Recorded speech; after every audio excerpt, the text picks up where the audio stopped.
How you doing?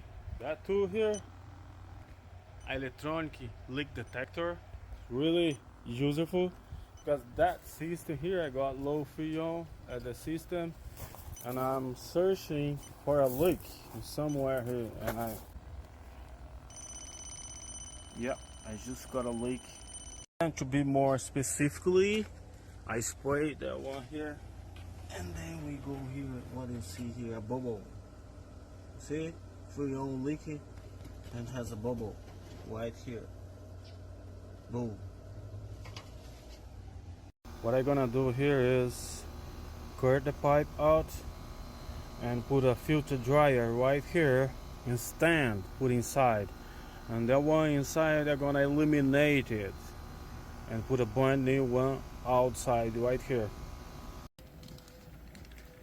Now I'm gonna braze it, and that filter dryer I'm gonna cut it out and make a straight pipe because the filter dryer gonna be just outside here.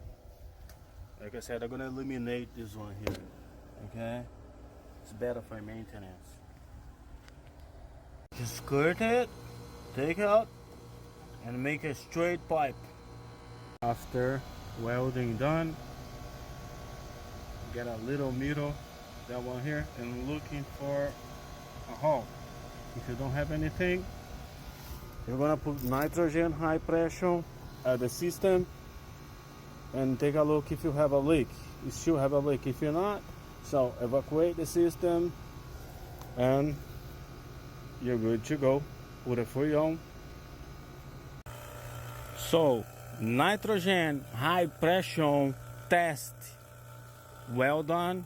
There's no leak at the system, and right now I'm evacuating the system with my vacuum pump. Right now I have 730 microns. When I get below 500, that's mean I'm good to go and put a Freon at the system. All right.